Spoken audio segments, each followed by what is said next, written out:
Let me know when you're ready, Director. You good? Okay. So, thanks. The chair asked me to come in and give you a presentation on our certification review.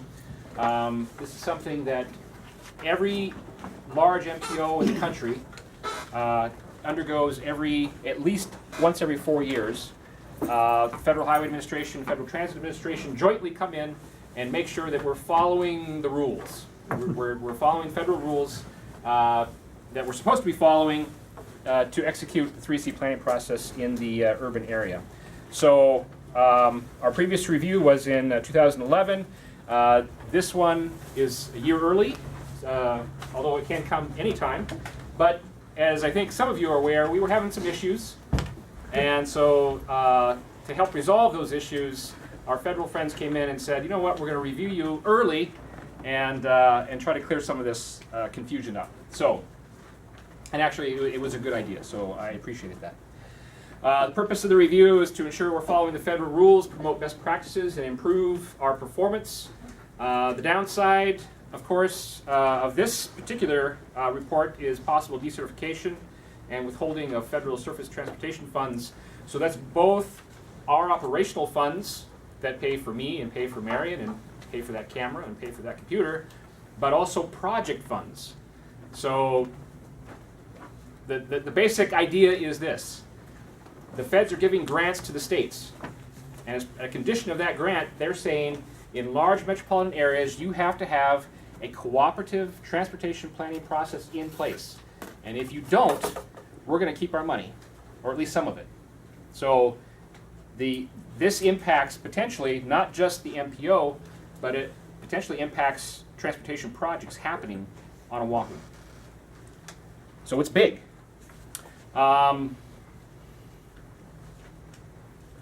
So the process that was followed was a desk review of all of our documents, our long-range plan, our OWP, our TIP. They came in and interviewed staff. They interviewed individual policy committee and TAC members. There was a public meeting at which some of you were in attendance. Thank you. And then they sent out the draft report to staff and stakeholders to review for accuracy. And then released the final report, a copy of which you are now the proud owner. And feel free to read through that in great detail. So the results of the review, on the good side, we have the CAC. They love you guys. A well-organized functioning group representing a broad range of stakeholders and citizens. And though this sentence is not in the report, I did hear it said that this CAC could be considered a national best practice in terms of CACs. Citizen advisory committees are not common at MPOs at all. But you guys are clearly energized and engaged, and you come every month and you participate, and thank you for doing that. And good job from the feds, an official pat on the back. MPO staff demonstrated a keen understanding of the diversity represented in the region and the ability to get things done. The TAC members have successfully established a successful working relationship, another good point. And the MPO initiated an internal assessment of how members perceive their roles and responsibilities. So after the 2011 certification review, we started what we call the OahuMPO planning process review. We went out and hired a consultant from the mainland, somebody that has a lot of experience with MPOs all over the country, to come in and basically look at how we're doing business, figure out how we can do business better. Some of you have seen this report. This is the Tech Memo 1 that basically highlights their preliminary findings. It's available for download on our website if you want to read that. And so that's a product directly related to the last certification review, and we got an official pat on the back for undertaking that. Okay, so the bad and the ugly. 11 corrective actions. That's not good. The corrective actions are broken down by priority into 3 tiers, and there's 5 additional recommendations which are kind of nice to haves, but they're not requirements. There are strict deadlines to meet. And how do you eat an elephant? one bite at a time. So we're not that hungry, but boy, we're we're trying to consume that elephant as best we can. So starting at the Tier 1 corrective actions, and these are in priority order. So Tier 1 is considered more important than Tier 2, Tier 2 more important than Tier 3, although they're all important. We have to revise HRS 279E. So 279E is the state law that was written originally back in 1975 or something that defines the MPO, OahuMPO, defines who can sit on the policy committee, defines it as an advisory body. There's a lot of detail and definition in there. And over the last 40 years, federal regulation has evolved, but the state law has not. And so now we have this huge disconnect because from the federal perspective, the MPO, which is the policy committee, is a decision maker. They decide which projects get funded. But we have the state law that says, no, you're an advisory body. So the gap between that is huge. It was leading to a lot of confusion. And so the first corrective action is we got to clean that up. We got to make sure state law is in sync with the federal requirements. Number 2 is revise the comprehensive agreement. We need a multimodal 3C process, 3C comprehensive, continuous, and coordinated. We need to define the MPO as the policy board, so it's no longer the policy committee, it'll be the policy board to better identify its function. And define decision-making structure and the role of each body, including the TAC and the CAC. So this is our existing structure. So a lot of this is in place. We know it. We just need to write it down, document it, so that everybody's on the same page. Continuing in Tier 1, then, we need to revise the comprehensive agreement to define the policy board and membership, including the possibility of ex officio members. So these are members that can participate in the meetings, but they don't have voting privileges. As an example. So the TAC right now has 3 ex officio members. Liz is one of them. So she comes to the meetings, she engages in the discussion, she can't vote on anything. We need to define the eligibility of designated alternates. So I think some of you may know that for the last year or so we've been having some quorum problems. We call a meeting and then we don't get quorum, and so we have to cancel the meeting and try again. That's really hindered our ability to get stuff done. So one of the ways to help that is to designate alternates.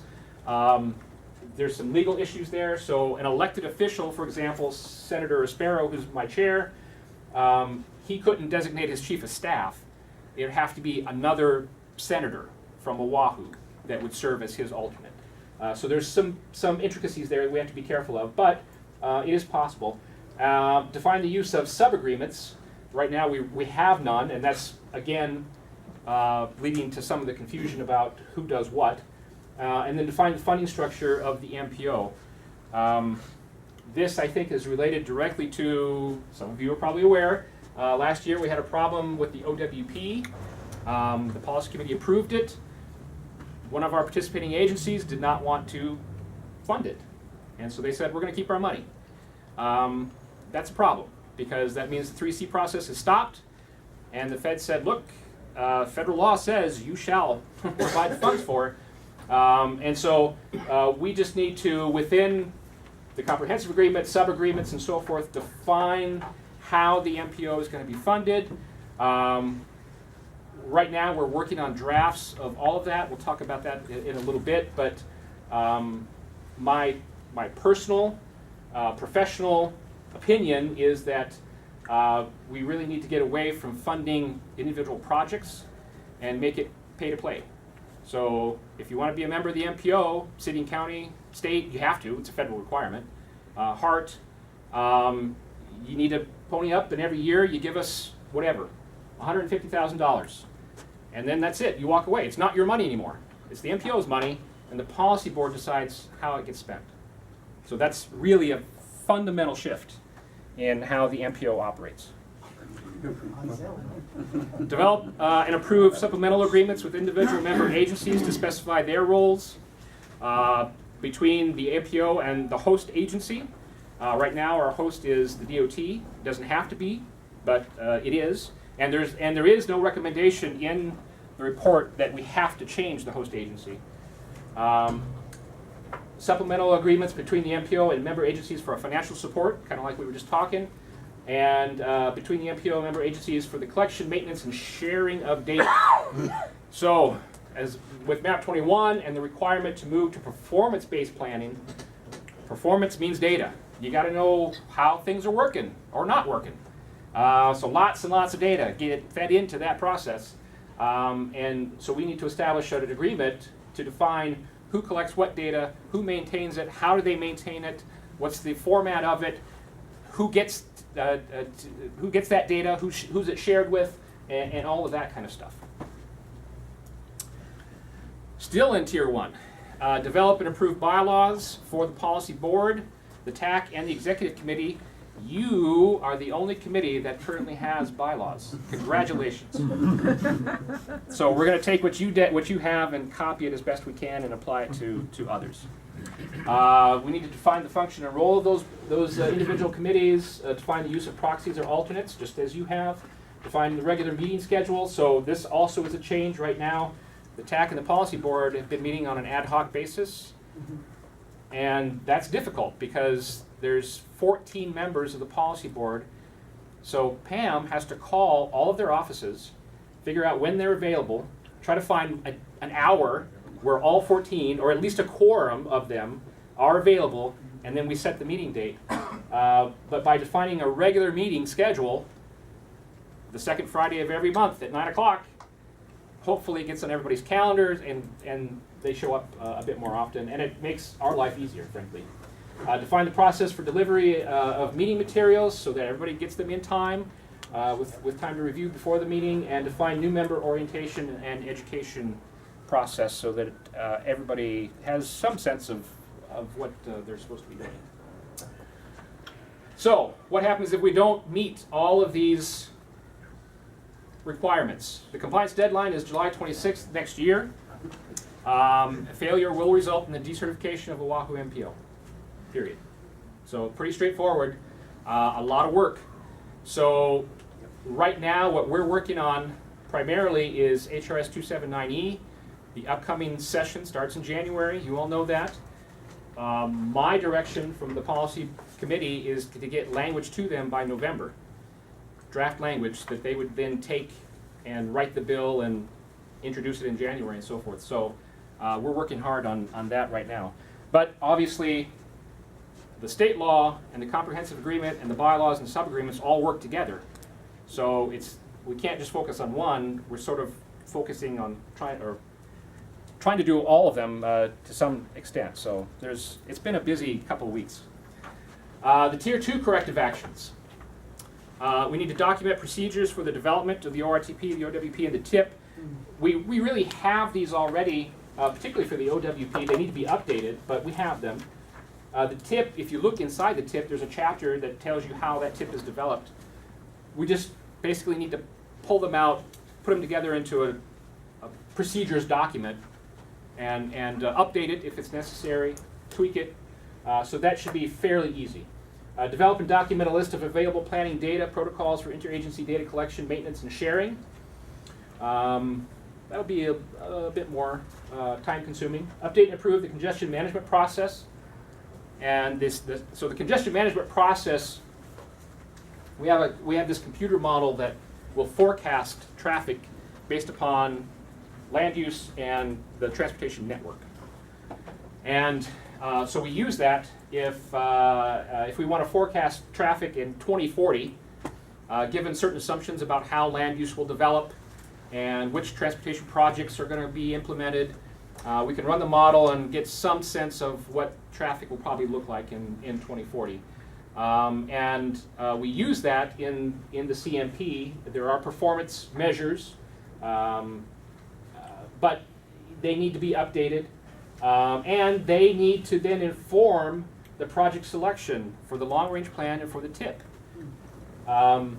So we need to make those changes in our processes. And it must include the performance measures, but that's, I think, self-evident. So what if our compliance deadline is September 26th, so we get a little bit more time for the Tier 2 stuff. Failure to comply will result in the non-approval of our work plan and our fiscal year 2016 tip. Anything already approved is okay, but there can be no changes, and there are frequently changes, constantly changes. Tier 3, the work plan must document all planning studies, processes, and programs funded. Now, we've been working with the state for the last 2 months. I think you're aware that there was a revision out for public comment for the fiscal year 15 OWP. Some of you provided comments. I know Andrea did. So we've been working with the DOT over the last 2 months to do this, and I think we've done it. So with the approval of that OWP, I think we're going to be in good shape for this one. We can check that box, I think. ORTP preparation and content improvements. We need to consult with agencies responsible for natural resources, environmental protection, conservation, and historic preservation. And that needs to inform the decision-making process about which projects get funded. Again, seems self-evident. We'll do that. ORTP preparation and content improvements continued. The ORTP must include a discussion of the types of potential environmental mitigation activities and potential areas to carry out those activities. It must demonstrate and document implementation of the CMP. So we need to be using the CMP to help inform the programming of, or the putting a project in the long-range plan. It must include documentation and disposition of public comments. So no longer will you wonder, what happened to my comment? I said. It's going to be documented in the back, probably in an appendix. You should be able to see your comment, or if we get 12 people saying essentially the same thing, we may summarize it. But we'll include the comment and exactly what we did with that comment. How it changed the document or not, and if not, why not. Document analysis completed for T6, Title VI Environmental Justice.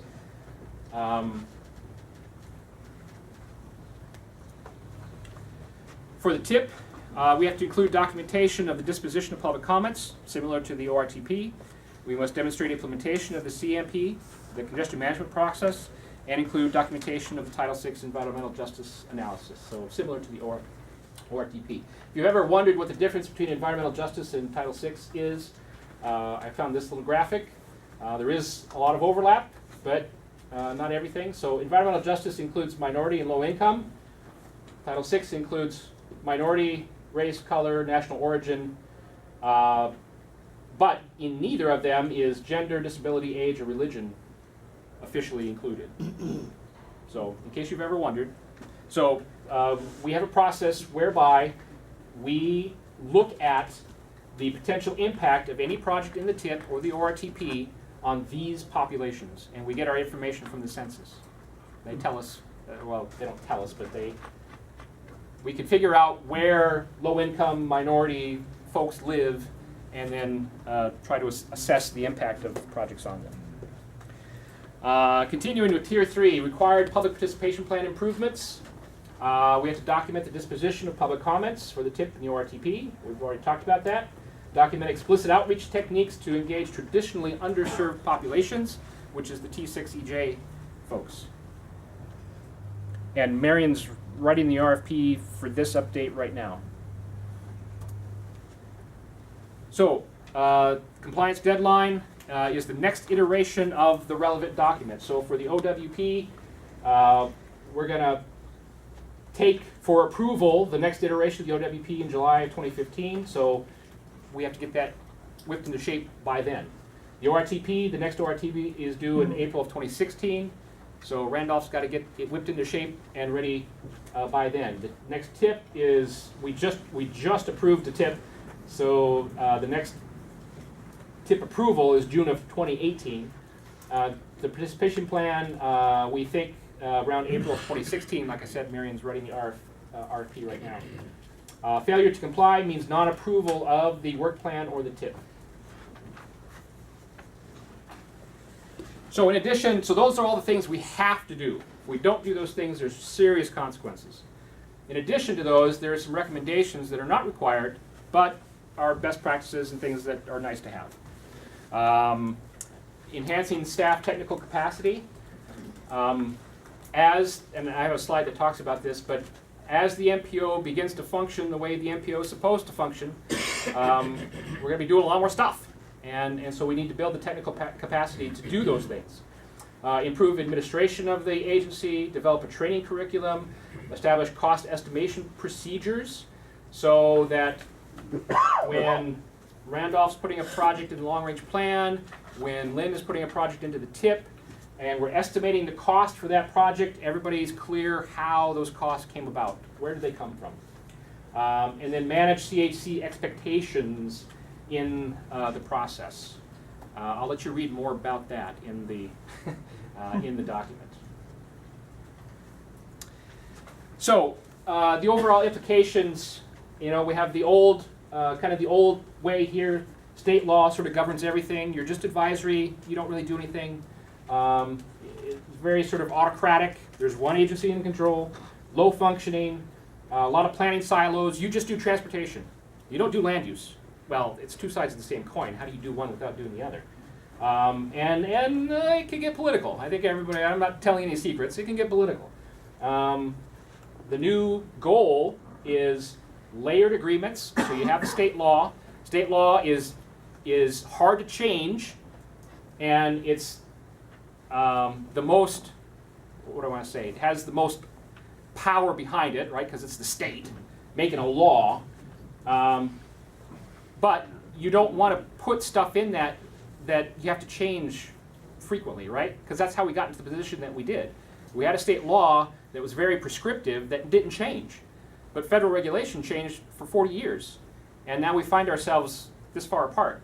So we're looking at a state law that is very broad. It has to apply to any MPO because Maui is forming an MPO now.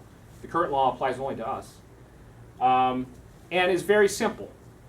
And then underneath that, a comprehensive agreement that provides more details. Underneath that, interagency agreements that provide more details. Bylaws for committees that provide more details about how we operate. And those things are very easy to change. Bylaw changes just take a majority of the policy board, right? So layered agreements. The MPO as decision maker, not as advisor.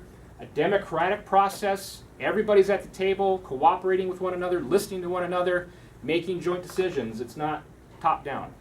High functioning, comprehensive. We're not looking just at transportation. That's our focus. But clearly land use impacts transportation. If you do planning, if you do transportation planning here and land use planning here, you get problems. And there's economic development things, healthy cities. There's a healthy cities initiative right now. There was a time when people would have looked at it and said, "You're transportation planners. You're not public health. You're not a public health agency. What are you doing getting involved in healthy cities?" Well, clearly there's an overlap, right? And so the new goal is comprehensive planning. And transportation is one of those things that touches on almost everything. And performance-driven, not politics-driven. Performance meaning data. Let's be honest, politics is going to have its day, right? There's still going to be a political process. That's okay. But our jobs then become providing the leadership, the politicians, the policy committee, objective, data-driven, technical recommendations, and let them do the political thing. Implementation. We got a head start with the planning process review that's already underway, and in fact it's really nice that we have them because they've become really sort of supplemental staff as we're drafting the new HRS, comprehensive agreement. They're doing a lot of that lifting for us. So that's been really nice. We have an action plan. The feds developed the framework for us, but we're filling in the pukas. There's tasks for each corrective action, assigning specific responsibility for each task. Who gets it done? Who's responsible for making sure that thing gets done? Regular check-ins with FHWA and FTA. I meet monthly with Liz. We talk almost every day, but we officially meet monthly to do this. And then TAC and Policy Committee review of the action plan. So the TAC, last week I took it to the TAC. They formed a PIG, a Permitted Interaction Group, So we'll be taking that to the PIG to fill out. And I'm actually meeting with the PC PIG right after this meeting today. And we'll be talking about the action plan and trying to fill in, again, some of those PUFAs. And then in addition to that, I developed an action plan schedule just so I could keep all the pieces. You know, there's a lot of plates spinning here, and I need to make sure I wiggle that stick as often as I need to make sure it gets done. So, 2 pigs. We have a TAC pig and a PC pig. My intention really is to use them as working groups. They're going to make recommendations to the full bodies. The full body must wait at least 1 meeting before they act. Okay, so this is important. I'm meeting with the policy committee pig tonight. The next meeting is October 20th. At that meeting, the pig is going to make a report. This is what we think should happen. But the policy committee can't act on that at that meeting. They have to wait until the next meeting. That then is your opportunity, individually or as a committee, to chime in on what they're thinking about. Okay? So you're going to want to keep track of that. The biggest deadline right now, like I said, is HRS 279E. There's the January deadline for the bill, November deadline for the first draft. All the pieces are supposed to work together like a pyramid. That's the image that Liz likes to throw at us. HRS 279 at the top, it's kind of the smallest piece, and then it gets more and more comprehensive as you go down, more and more details. And PC PEG meets tonight for the first time. So that's all I have. Any questions? What can be done to make the chair of the CAC a voting member of the policy committee? Well, I think you need to suggest it, number one. So so that's going to be something that is really in the comprehensive agreement. So that's not state law level. Who would make the decision? Well, ultimately the policy board makes that decision.